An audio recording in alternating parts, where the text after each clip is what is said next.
தமிழ் சினிமால இயக்குனர் சிகரம் அப்படின்னு சொல்லப்படுற கே. பாலச்சந்தர் இயக்கத்துல கமல், சரிதா 2 பேரும் நடிச்சு 1978ல வெளியாகி பெரிய வரவேற்பு பெற்ற தெலுங்கு படம் தான் மாரோ சரித்ரா. தெலுங்குல இந்த படத்துக்கு நல்ல வரவேற்பு இருந்ததுனால இதே படத்தை ஹிந்தில ரீமேக் பண்ணலான்னு கே. பாலச்சந்தர் முடிவு பண்றாரு.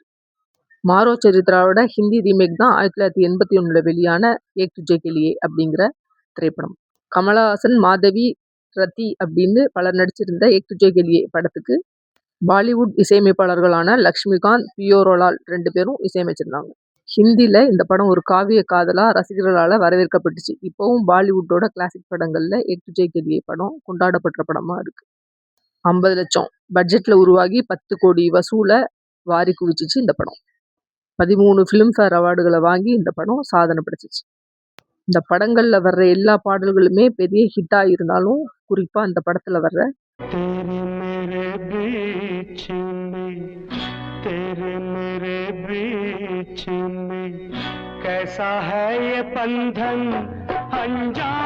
இந்த பாடல் காலம் கடந்தும் கொண்டாடப்படுது. அதுக்கு முக்கியமான காரணம் இந்த பாட்டை பாடின பாடகர் எஸ்.பி. பாலசுப்ரமணியம். ஆனா முதல்ல இந்த பாட்டை பாடுறதுக்கு எஸ்.பி. பாலசுப்ரமணியம வேணாம் அப்படின்னு சொல்லி இந்த படத்தோட இசையமைப்பாளர்கள் மறுத்துட்டாங்க.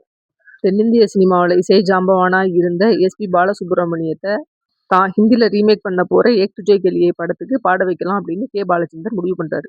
ஆனா அந்த படத்தோட இசையமைப்பாளர்கள் லக்ஷ்மிகாந்த், பயோரோலால் எஸ்.பி.பி இந்த பாட்டுக்கு செட் ஆக மாட்டாரு, அதனால அவர் பாட வேணாம் அப்படின்னு சொல்லி பாலச்சந்தர்கிட்ட சொல்லிட்டாங்க. ஏன் செட் ஆக மாட்டாரு அப்படின்னு சொல்லி இசையமைப்பாளர்கள்ட்ட கே. பாலச்சந்தர் கேட்டோன்னே, ஏன்னா எஸ்.பி.பி ஒரு மதராசி, அதோட அவருக்கு ஹிந்துஸ்தானி வரிகள் சரியா உச்சரிக்க வராது அப்படின்னு சொல்லி படத்தோட இசையமைப்பாளர்கள் கே. பாலச்சந்தர்கிட்ட சொன்னாங்க. அதுக்கு பாலச்சந்தர், படத்துல ஹீரோவா நடிக்கிற கமலஹாசன் கூட ஒரு மதராசி தான், அவருக்கு ஹிந்தி சரியா வராது, அதனால எஸ்.பி.பி சரியான உச்சரிப்பு இல்லாம பாட்டை பாடலைன்னாலும் அவரோட குரல் கதாபாத்திரத்தோட பொருந்துதான் இருக்கும், வித்தியாசமா தனியா தெரியாது, அதனால எஸ்.பி.பியே படத்துல இந்த பாட்டை பாடட்டும் அப்படின்னு சொல்லி கே. பாலச்சந்தர் சொல்லிட்டாரு. சரின்னு எஸ்.பி.பி பாடி வெளியான அந்த பாடல் இந்திய அளவுல ரசிகர்களை பெரிய அளவுக்கு ஈர்த்துச்சு. அந்த பாட்டை பாடின எஸ்.பி. பாலசுப்ரமணியத்துக்கு நேஷனல் அவார்டு கொடுத்து கௌரவிச்சாங்க. இப்போவும் ஏக் துஜே கே லியே அப்படிங்கிற அந்த படத்தை சொன்னா எல்லாருக்கும் ஞாபகத்துக்கு வர்றது எஸ்.பி.பி பாடின அந்த பாடல் தான். இந்த வீடியோ உங்களுக்கு பிடிச்சிருந்துச்சுன்னா லைக் பண்ணுங்க, ஷேர் பண்ணுங்க, சப்ஸ்கிரைப் பண்ணுங்க. நன்றி.